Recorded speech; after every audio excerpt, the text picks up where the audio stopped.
5 tahun terakhir ini kan begitu pertanyaan Mas Mario itu kan. Saya merasa ya karena saya mengalami kan, saya melihat itu kan. Bermula kan dari salah satu pimpinan yang ditolak secara bergelombang kan begitu kan. Nah itu berlanjut terus sampai dengan ya mungkin sampai dengan yang bersangkutan kemudian mengundurkan diri kan begitu kan. Ya. Tidak lihat lagi, karena dari awal sudah tidak suka, tidak senang, apapun yang dilakukan tidak ada yang benar. Kan begitu gambaran selama 4 tahun di KPK periode ini. Kan begitu kan. Nah, ini yang terjadi.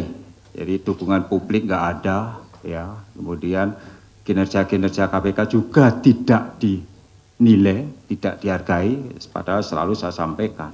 Dari sisi kinerja itu kawan-kawan ini staf-staf pegawai KPK target kinerja itu selalu tercapai. Saya kan bisa membandingkan ketika jilid pertama saya dengan jilid kedua kan begitu. Kalau dari kinerja lo ya gitu kan. Nah kemudian itu yang terjadi Mas Mario ya. Makanya dalam kesempatan ini saya berharap betul ya kepada pegawai KPK dan juga kepada masyarakat kalau memungkinkan dan kalau bisa. Ya mari kita dukung bersama-sama. Sudah bukan saatnya lagi mempertanyakan ya pimpinan KPK atau anggota Dewas KPK yang terpilih. Bukan saatnya lagi mempertanyakan mereka ya. Kita tidak punya, sekali lagi kita tidak punya privilege atau kemewahan untuk menunjuk pimpinan atau anggota Dewas sesuai dengan apa yang kita harapkan. Tidak. Kita sudah memberikan masukan kepada Pansel, kita sudah memberikan masukan kepada Komisi 3. Ya sudah selesai, hanya itu peran dari masyarakat, dari KPK. Masukan sudah kita berikan semuanya. Nah, itu persoalannya Mas Mario. Kenapa kemudian menjadi terpuruk, yaitu tadi. Ya gimana enggak ya. Masyarakat saja sudah enggak melihat, enggak memandang kerja-kerja KPK. Ya, tidak suka dengan salah satu atau salah dua atau mungkin 5 pimpinan yang ada nggak suka. Jadi apapun yang namanya nggak suka itu kan percayalah kalau kita sudah putus cinta dengan pacar kita apapun yang diperbuat pacar itu nggak ada yang benar kan gitu kan. Kan seperti itu ya suara-suara di luar seperti itu dan kami berusaha ini menjaga komitmen dari staf pegawai KPK untuk menjaga terus bersemangat. Itulah tugas berat dari pimpinan itu tersita di situ. Belum lagi selama 2 tahun itu kita kena COVID ya. Nah, itu praktis itu pegawai KPK itu nggak lebih dari 50% efektif yang bekerja. Nah, itu pun kinerjanya masih tercapai. Kan begitu kan. Nah, saya harus menghormati staf pegawai KPK. Tentu kalau dilihat secara keseluruhan keberhasilan pemberantasan korupsi selama 5 tahun terakhir ya harus saya akui dan itu sudah saya sampaikan di Komisi 3 bahwa saya gagal memberantas korupsi kalau dilihat dari misalnya indeks persepsi korupsi ya kan turun kita ya saya harus akui itu dan saya menjadi bagian ya pimpinan lembaga yang diberi mandat dan tanggung jawab dalam memberantas korupsi dan saya sudah akui dan saya sudah minta maaf gitu kan. Saya gagal dan mudah-mudahan. Nah, terkait dengan pimpinan yang baru, apa yang harus mereka lakukan? Yang pertama adalah sinergitas tadi. Ini tidak mudah, karena menyatukan 5 pikiran, 5 ide, 5 kepala. Frekuensi 5 pimpinan harus sama dulu, kan gitu. Harus sama, kalau enggak bubar. Ya, mungkin awal-awal pengalaman saya, awal-awal mungkin masih akrab, ya masih rapat satu meja dan lain sebagainya.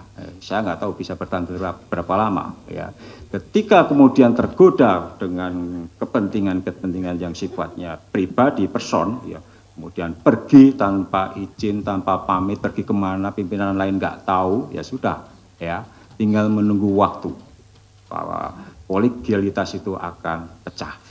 Gitu kan. Saya selalu mewanti-wanti itu ya saya berharap pimpinan ke depan itu 5 tahun itu bukan sebentar ya, bukan sebentar. Mungkin akan timbul friksi-friksi antar pimpinan tetapi ya tolong ya gunakan akal waras gitu kan bahwa jangan mengedepankan kepentingan pribadi ya, golongan ya. nanti pegawai-pegawai KPK akan turut mengawasi mereka, menjaga pimpinan. Saya sampaikan, jagalah pimpinan kalian, kan gitu kan. Jangan sampai kemudian mereka jatuh pada tindakan-tindakan tidak etis yang dampaknya tadi sudah disampaikan berdampak pada reputasi lembaga, ya. Jaga mereka, kawal mereka, ingatkan mereka kalau mereka tidak melakukan hal-hal yang baik atau bertentangan dengan kode etik dan lain sebagainya. Itu tugas di internal KPK, ya saya sampaikan seperti itu. Dan kemudian apalagi harapan pimpinan dan ya saya pikir hal seperti itu Mas Mario, ya. Jadi kekompakan, kolegialitas sekalipun tidak mudah, tapi tetap itu yang harus dikedepankan, kan gitu. Ketua KPK dia tidak punya hak veto, ya, sama suaranya, ya.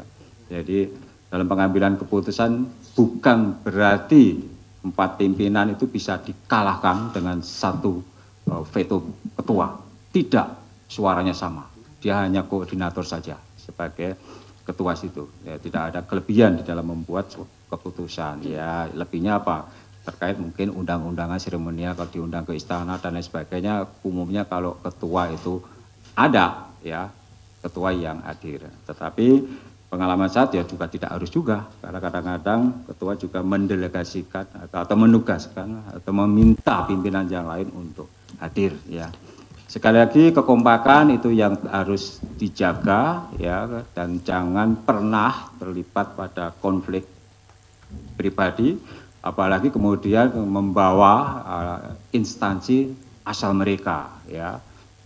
Ini yang tentu mungkin akan menjadi hal yang berat, ya, ketika pimpinan itu masih aktif, ya, masih aktif di lembaga asalnya.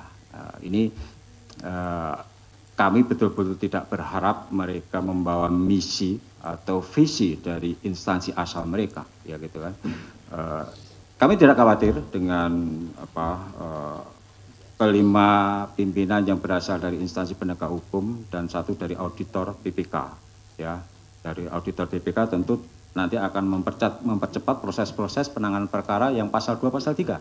Karena di situ ada unsur kerugian keuangan negara, ya, yang harus dilakukan audit, meskipun secara internal KPK sudah punya akuntan forensik yang juga bisa melakukan hal yang sama, ya.